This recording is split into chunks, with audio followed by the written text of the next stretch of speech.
말씀은 요한복음 6장 1절에서 13절까지 말씀입니다. 요한복음 6장 1절에서 13절 우리 한 절씩 교독하시겠습니다. 요한복음 6장 1절에서 13절 저부터 읽습니다. 그 후에 예수께서 디베랴의 갈릴리 바다 건너편으로 가시매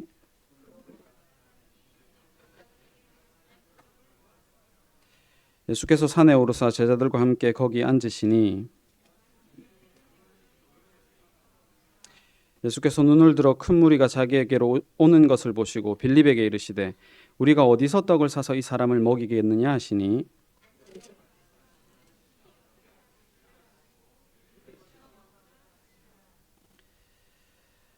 빌립이 대답하되 각 사람으로 조금씩 받게 할지라도 200데나리온의 떡이 부족하리이다.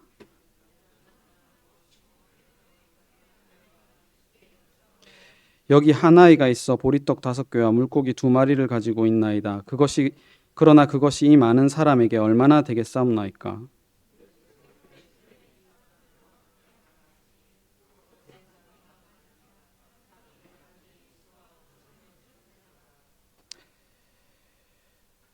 예수께서 떡을 가져 축사하신 후에 앉아 있는 자들에게 나눠 주시고 물고기도 그렇게 그들의 원대로 주시니라. 남은 조각을 거두고 함께 보시겠습니다. 이에 거두니 보리떡 5개로 먹고 남은 조각이 12바구니에 찼더라. 아멘. 네. 오늘이 12월 1일이니까 이제 2024년의 마지막 달입니다. 세월이 빠릅니까? 느립니까? 어른 중에 저는 세월이 참 느립니다. 아직도 12월밖에 안 됐습니다. 라고 말하는 어른은 못 본 것 같아요. 모든 사람이 이구동성으로 말하는 것은 세월은 빠릅니다. 그죠? 그래서 어쨌든 저쨌든 세월은 흘러가기 때문에 다 추억이 됩니다. 그래서 그렇게 힘 들이지 마시고 사셔야 되는데 세월이 빠르다는 말 앞에 우리가 생각나는 다짐은 세월을 아끼자라는 다짐입니다. 세월을 아끼려면 어떻게 하면 됩니까? 좀 부지런하면 되죠. 그래서 제가 지금 원래는 이렇게 있어야 되는데 지금 이렇게 된 이유는 이제 조금 허리 힘이 생겼기 때문입니다.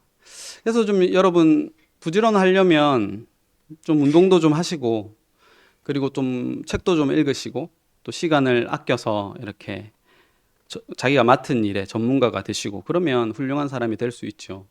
그리고 좀 더 좀 착하게 하려면 이제 봉사활동도 좀 다니시고 기부도 좀 하시고 그러면 됩니다. 좀 더 거룩하게 하시려면 성경도 좀 열심히 읽으시고 이제 설교도 좀 열심히 들으시고 또 들은 대로 조금 내 자신을 돌아보기도 하시고 그리고 교회 봉사도 좀 열심히 하시고 그러면 됩니다. 그러면 세월을 아끼는 것이 되겠죠.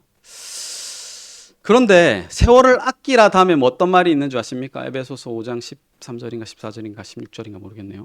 세월을 아끼라 다음에 뭐가 있습니까? 때가 악하니라가 있습니다. 이게 문제입니다. 세월을 아껴야 되는데 때가 악합니다.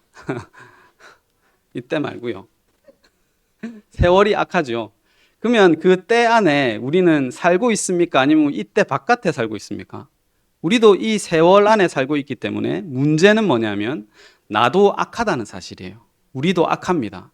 그래서 세월을 아끼라는 말을 도무지 행할 수가 없어요. 우리가 이 세상에서야 부지런하고 돈도 벌고 열심히 나의 행위로 뭔가를 아끼는 것 같이 살아도 이 세월을 악에서 벗어나게끔 아끼지 못합니다. 그래서 세월을 아끼라는 말 속에는 저는 도무지 나를 구원할 수 없습니다라는 절규가 담겨 있는 거예요. 세월을 아끼라는 그 단순한 명령 같지만 저는 도무지 이 세월을 아낄 수가 없습니다. 그저 눈에 보이는 것밖에 아끼지 못하고 도무지 이 악한 세월에서 벗어날 수 없습니다라는 절규가 있는 거예요. 그러면 그 절규 가운데서 우리를 구원할 수 있는 분은 누구십니까? 그때 십자가가 등장하여 세월을 아끼겠다. 내가 너를 그 세월 가운데서 구원하겠다라는 은혜가 임하는 것입니다. 오늘도 이 은혜를 나누시는 저와 여러분이 되셨으면 좋겠습니다. 설교를 하면 제가 긴장이 될까요? 긴장이 안 될까요? 어때 보입니까? 예? 뭐라고요? 긴장이 됩니다. 예. 벗으면 안 되죠. 선풍기 누가 치웠노? 제가 치웠습니다. 자가당착이라고 하는 겁니다. 긴장이 됩니다. 왜 그럴까요? 잘 못하기 때문이겠죠. 뭐 자신감도 없고. 그래도 해보겠습니다. 은혜를 의지하여. 오늘 본문은 사실은 앞에 쭉 5장의 마지막이 뭡니까? 너희가 모세를 안 믿었기 때문에 나를 안 믿는다라는 것이었죠. 모세를 등장시키면서 이제 드디어 우리가 너무나도 잘 아는 오병이어 사건이 등장합니다. 이것도 예수님이 엄밀히 따지면 누구를 생각나게 하는 걸까요? 오늘 오병이어 사건, 보리떡 5개와 물고기 2마리로 남자만 5천 명이니까 한 2만 명이 되는 사람들을 먹이시고 또 그 앞에 뭘 하냐면 디베레아 갈릴리 호수를 건너십니다. 그리고 그 건너니까 수많은 무리가 따라오죠. 이거 누구 생각나게 합니까? 모세를 생각나게 하는 겁니다. 모세도 출애굽할 때 수많은 잡족들이 따라 나왔죠. 200만 명 가까운, 남자만 60만 명이었으니까 200만 명 가까운 사람들이 따라 나왔어요. 그리고 홍해를 건넙니다. 그리고는 그 사람들에게 먹을 것을 주지요. 그래서 예수님은 내가 진짜 모세다, 내가 새로운 모세다, 모세가 말한 그 선지자다라는 걸 말하고 싶은 거예요. 오늘 당시에는 이스라엘 백성들은 어디에 노예로 있었습니까? 이집트, 애굽의 노예로 있었죠. 지금 이스라엘 예수님 시대의 이스라엘 백성들은 어디에 노예로 있습니까? 로마의 노예로 있습니다. 그래서 특별히 본문에 디베리아라고 하는 것이 나오는 겁니다. 디베리아라고 하는 말은 로마의 2대 황제의 이름이에요. 티베리우스의 이름입니다. 그러니까 왜 티베리우스라는 갈릴리를 그 지역으로 지었냐면 헤롯이 갈릴리를 재건했어요. 갈릴리를 멋지게 재건한 다음에 그 도시 이름을 황제에게 아부떨기 위해서 디베리아라고 지은 겁니다. 그래서 성경은 의도적으로 디베리아 바다와 디베리아 호수를 건넜다라고 말하는 거예요. 왜냐하면 내가 너희를 디베리아로부터 로마로부터 끌어내겠다라는 내가 새로운 모세라는 걸 강조하고 싶은 거죠. 어쨌든 예수님은 새로운 모세시고 진정한 모세가 말한 걸 성취하는 메시아십니다.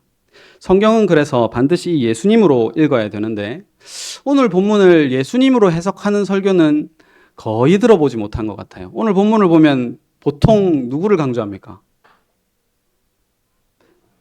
예? 도시락 갖고 온 어린아이, 그리고 안드레 내지는 빌립처럼은 되지 말자. 이 정도로 발견할 수 있을 것 같아요. 빌립은 계산적인 사람입니다. 그러면 이제 우리는 믿음 앞에, 하나님의 은혜 앞에 계산하지 말고 삽시다라는 교훈을 얻을 수가 있는데 저는 그렇게 보이지가 않는 게 빌립 같은 사람은 아주 유능한 사람 같아요. 리더 옆에는 반드시 이런 사람이 있어야 됩니다. 예수님이 물어요. 우리가 어디서 이 많은 사람들을 음식을 사서 먹게 하겠느냐 하니까 빌립이 엄청 계산을 빨리 합니다. 어떻게 하면 된다고 합니까? 각 사람에게 돈을 거두면 됩니다. 얼마가 있어야 되냐면 200데나리온이 있어야 됩니다라고 예수님에게 말한 거예요. 지금 빌립은 진짜 해결책이라고 얘기한 걸까요?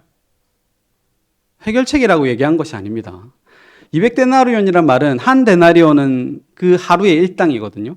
그럼 오늘날로 계산하면 얼마쯤 될까요? 200데나리온이면 한 3천만 원 내지는 한 2,500만 원. 물가가 많이 올랐어요. 일당이 한 15만 원 되죠, 요즘에. 어쨌든 그 정도 되는 돈입니다. 그럼 그 돈을 사람들에게 거둡시다라는 지금 빌립의 마음이 있지만 예수님이 물었기 때문에 충직하게 예수님의 답변에만 대답합니다. 어디서 우리가 이 떡을 사서 이 사람들을 먹이겠느냐? 예수님, 각 사람에게 걷어서 200데나리온이라는 돈이 필요합니다. 다음에 자기 소개는 뭐가 있습니까? 예수님, 불가능합니다. 이 말을 숨기고 있는 거예요. 예수님, 도무지 안 됩니다, 이건. 그 말을 하고 싶은 거예요. 근데 예수님은 지금 이 질문을 왜 빌립에게 한다고 되어 있죠? 시험한다고. 하나님은 사람을 시험합니까? 시험하지 않습니까? 어려운 질문인데요.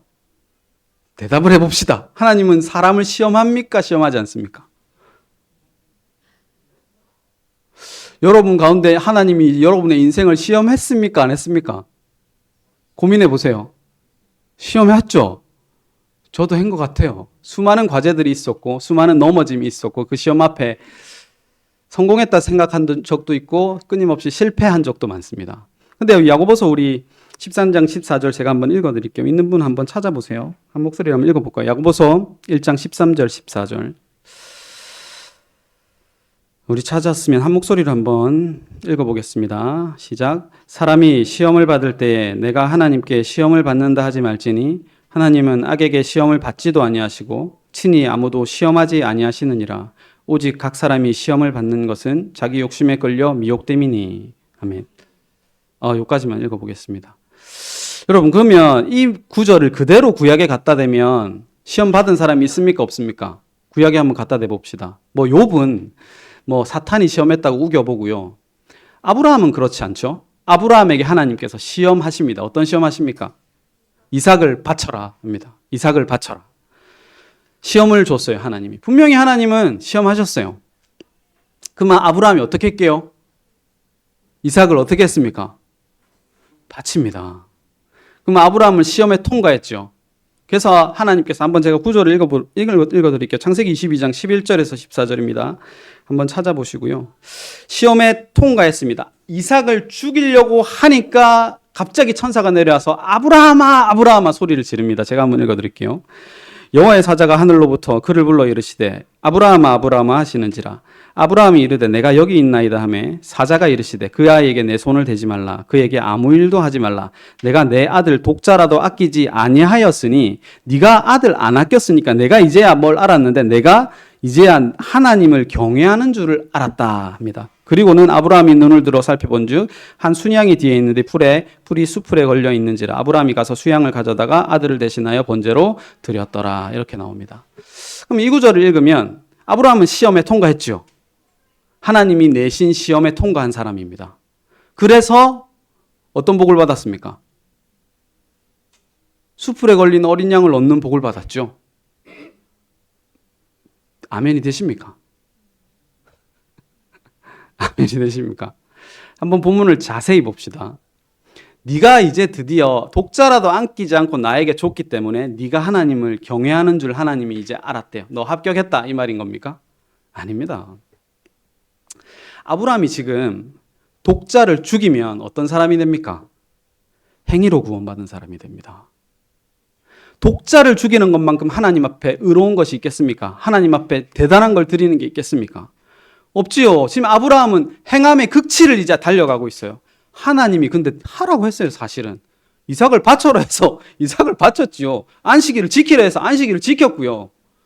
하나님을 경외하라고 해서 하나님을 경외했습니다. 뭐가 잘못입니까? 두려워한다라는 단어가, 경외한다라는 단어가 야레라는 단어인데 제일 처음 성경에 어디 나오냐면 창세기 3장 10절 말씀입니다. 제가 한번 읽어드리겠습니다. 이르되 내가 동산에서 하나님의 소리를 듣고 내가 벗었으므로 두려워하여 숨었나이다. 이렇게 합니다. 여기서 두려워하여라는 단어가 야레입니다. 자, 두려워하여. 왜 아담이 두려워서 숨었습니까? 본문에 표현되는 내가 벗었으므로입니다. 자, 이게 하나님의 크신 은혜입니다. 우리가 율법 가운데서 하나님의 명령 가운데서 느껴야 되는 건 뭐냐면 두려움입니다. 두려움. 왜냐하면 이 법을 내가 지킬 수 없기 때문입니다. 지켰다 하더라도 착각이고 지켰다 하더라도 구속받지 못합니다. 아브라함이 설마 이삭을 죽였다면 그는 천국 백성이 아닌 거예요.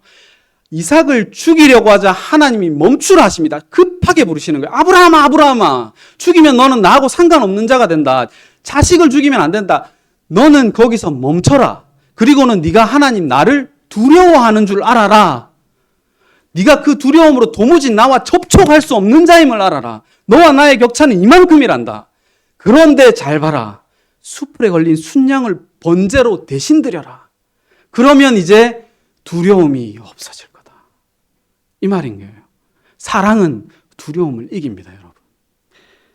요한일서 4장 18절 사랑 안에 두려움이 없고 온전한 사랑이 두려움을 내쫓나니 두려움에는 형벌이 있음이라. 두려워하는 자는 사랑 안에서 온전히 이루지 못하였느니라. 아브라함은 내가 이렇게 하면 하나님이 이렇게 해주시겠지였습니다. 내가 이렇게 드리면 이삭 부활시켜 주겠지. 그건 기브 앤 테이크인 거예요. 자기의 주제를 모르는 겁니다. 그러니까 하나님이 애초에 이삭을 드려라라고 명령을 할 때는 결말을 예측하고 있었던 거예요. 하나님은 반드시 너에게 내 아들을 주겠다라는 결말로 끌고 가시기 위해서 너 이삭 바쳐라 라고 말하는 거예요. 너 안식일 지켜라. 너 도둑질 하지 말라. 너 예배 열심히 나와라. 너 헌금 내라. 너 착하게 살아. 이 말로 끄는 이유는 결국 십자가를 보여주겠다는 겁니다. 그리고는 하나님이 아브라함에게 뭐라고 말씀하시죠? 아브라함이 그 땅 이름을 여호와 이레라 하였으므로 오늘까지 사람들이 이르기를 여호와의 산에서 준비되었다 하리라. 여호와의 산에서 준비된 하나님의 사랑이 뭡니까? 십자가입니다. 십자가. 진정 수량이 되셔서 아브라함의 죄를 대속하여 주시는 그 은혜인 것입니다. 그러니까 율법은 반드시 십자가로 마칩니다. 명령은 반드시 은혜로 마칩니다. 하나님은 그걸 말하고 싶은 거예요. 그러면 본문에서 예수님이 빌립에게 시험하기 위해서 야, 우리가 어디서 떡을 사서 이 많은 사람들을 먹이겠느냐라고 시험하신 이유가 뭡니까? 예수님이 내가 산 떡이다. 그걸 말하고 싶은 거예요. 내가 산 떡이다. 어디서 사겠니? 나에게 와라. 그 말을 하고 싶은 거예요. 시험의 결과는 십자가입니다, 여러분. 그네로 사시는 저와 여러분이 되셨으면 합니다.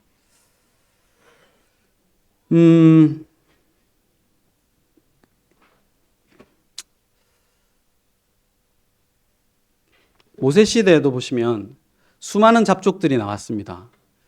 40년 동안 200만 명이 넘는 사람들이 음식을 어떻게 먹습니까?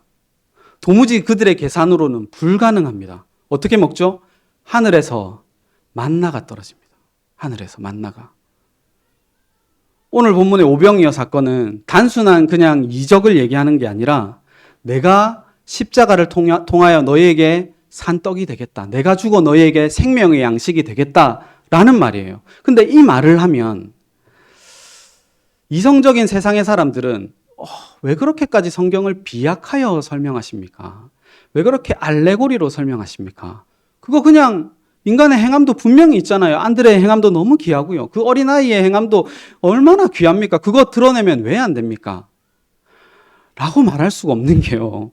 너무나도 명확하게 예수님께서 그 뒤에 말씀하여 주십니다. 요한복음 6장 31절에 35절 제가 한번 읽어드리겠습니다. 기록된 바 하늘에서 그들에게 떡을 주어 먹게 하였다 함과 같이 우리 조상들은 이 광야에서 만나를 먹었나이다. 예수께서 이르시되 내가 진실로 진실로 너희에게 이르노니 모세가 너희에게 하늘로부터 떡을 준 것이 아니라 내가 아버지께서 너희에게 하늘로부터 참떡을 주시나니 하나님의 떡은 하늘에서 내려 세상에 생명을 주는 것이라. 그들이 이르되 주여 이 떡을 항상 우리에게 주소서. 예수께서 이르시되 나는 생명의 떡이니 내게 오는 자는 결코 줄이지 아니할 터이요 나를 믿는 자는 영원히 목마르지 아니하리라. 그러면 알아들어야죠. 그러면 이 구절만 그렇대요. 성경 모두는 예수님에 대해서 말합니다. 우리가 그걸 믿고 싶어 하지 않을 뿐인 거예요. 예수님, 단순한 성경은 문자가 아니라 피 묻은 십자가를 이야기하는 것입니다. 어린아이가 물고기 2마리와 보리떡 5개를 줬더니 뻥튀기가 되었더라. 그러니까 우리가 믿음으로 조그만 것이라도 하나님 앞에 드리면 내 관절염도 낫고 대학에도 합격하고 돈도 많이 벌 수 있고 자식도 잘 되고 하는 도깨비 방망이로 해석하고 싶으니까 그런 거예요. 해석하고 싶으니까. 말씀의 의자에 그물을 던졌더니 어떻게 됩니까? 누가복음 5장에 보시면 말씀의 의자에 그물을 던졌더니 어떻게 됩니까? 그물이 찢어질 만큼 옆에 배를 부를 만큼 물고기를 엄청 많이 잡아요. 그러면 우리가 붙잡고 싶은 건 뭐냐면 말씀에 순종하였더니 물고기 많이 잡더라. 이거 왜 우리 세상의 돈으로 삼박작 축복으로 해석하면 안 됩니까? 우리 기독교가 너무 복음 은혜 하고 있었습니다. 세상의 복도 하나님의 은혜입니다라고 왜 말할 수 없냐면 본문 자세히 보세요. 맨 마지막에 제자들이 이 모든 것을 한 다음에 어떻게 하냐면 모든 것을 버리고 예수를 쫓으니라 그랬어요. 그 다 낚은 거 버려두고 예수를 쫓았어요. 왜 버린 거는 눈에 하나도 안 들어오고 잡은 것만 보이는 건 잡고 싶기 때문인 거예요. 버리고 쫓았다니까요.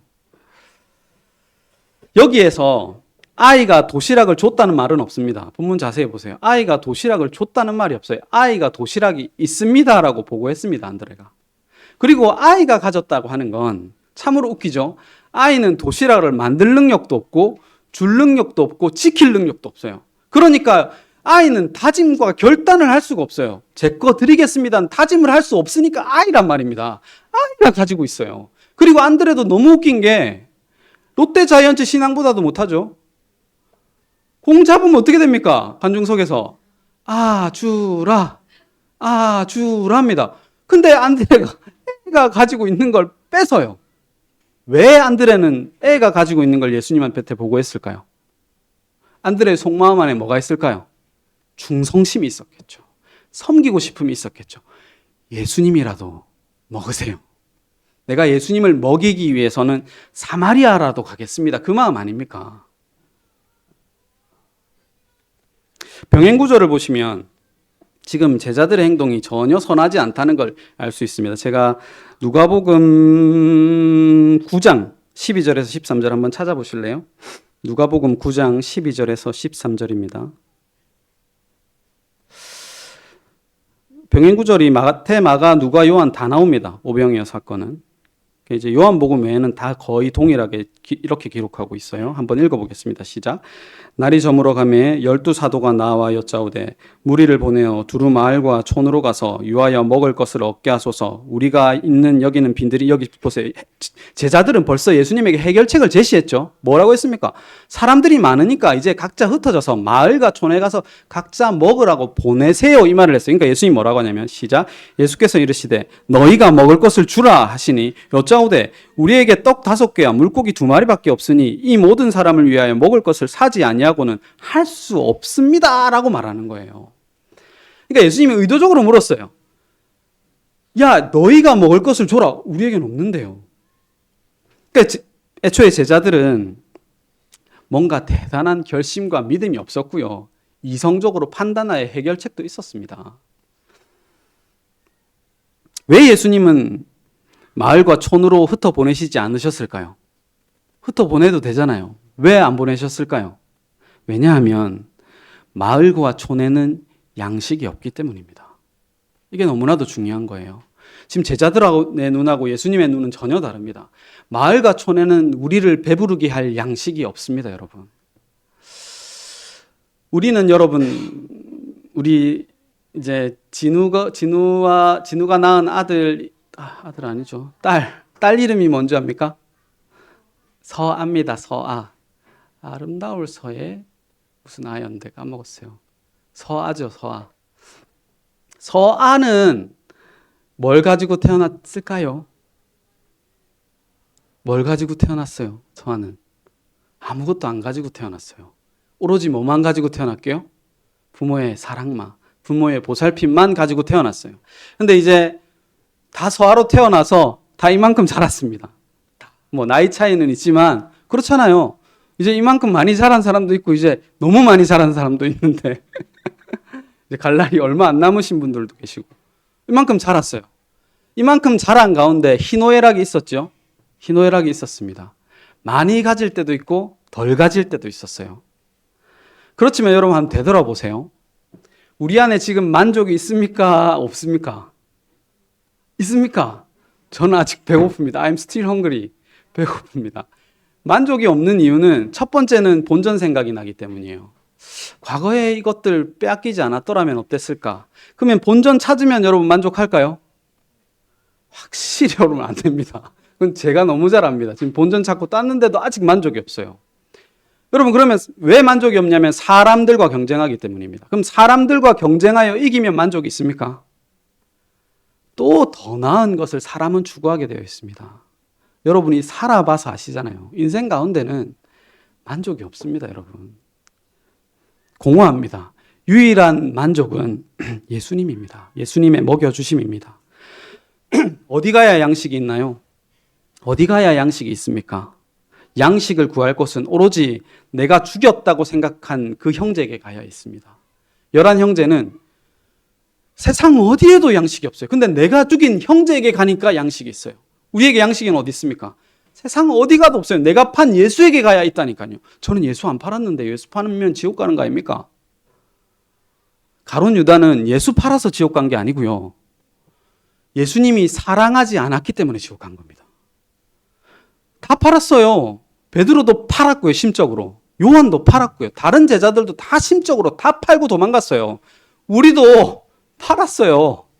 그 자리에 있다면 당연히 팔았을 거고요. 근데 팔아도 됩니다. 드릴라가 끊임없이 삼손을 팔아요. 삼손을 속여요. 삼손은 속아줍니다. 사랑하니까. 그리고 드릴라를 책망하지 않습니다.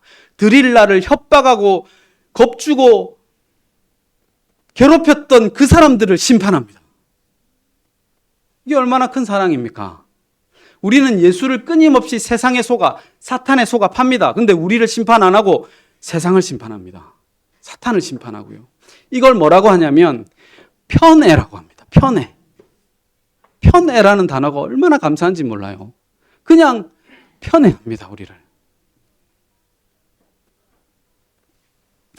똑같은 장소, 이 디베랴 호수의 장소로 요한복음 마지막 장에 가보시면 제자들이 또 모여 있습니다. 왜 모여 있습니까?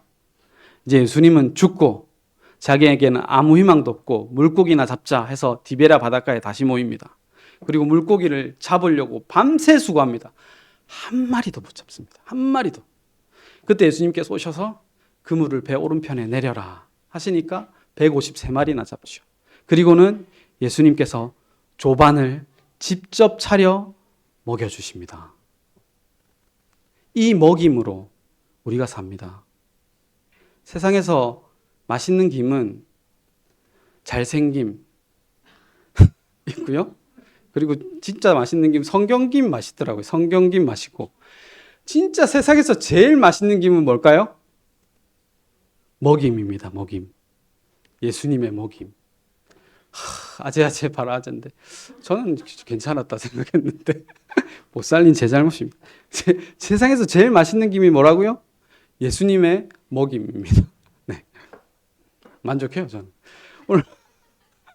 오늘 설교 제목이 뭡니까? 합격덕입니다. 합격덕. 이거 보면 뭐 제가 어떻게 이야기를 이끌어갈지 예상이 되십니까? 왜 제목이 합격덕일까요? 여러분 인생 살면서 여러 가지 시험이 있었는데요. 저는 제일 기억에 남는 시험은 수능입니다. 수능. 학력고사 세대들은 학력고사일 테죠. 학력고사 이전 세대도 있습니까? 막 대학교 본고사 치신 분도 계십니까? 본고사 친 적은 없죠. 다 학력고사 아니면 수능 아닙니까? 그때 시험을 앞두면 뭘 줍니까? 보통은 합격하라고 떡 줍니다. 떡. 그죠? 떡 먹으면 대학 합격할 수 있습니까? 그럴 것 같으면 서울대는 다 먹방 크리에이터들이 가야 되는 거 아닙니까? 사람 놀리는 거죠, 사실은. 떡 먹는다고 서울대 합격 못 합니다. 그죠?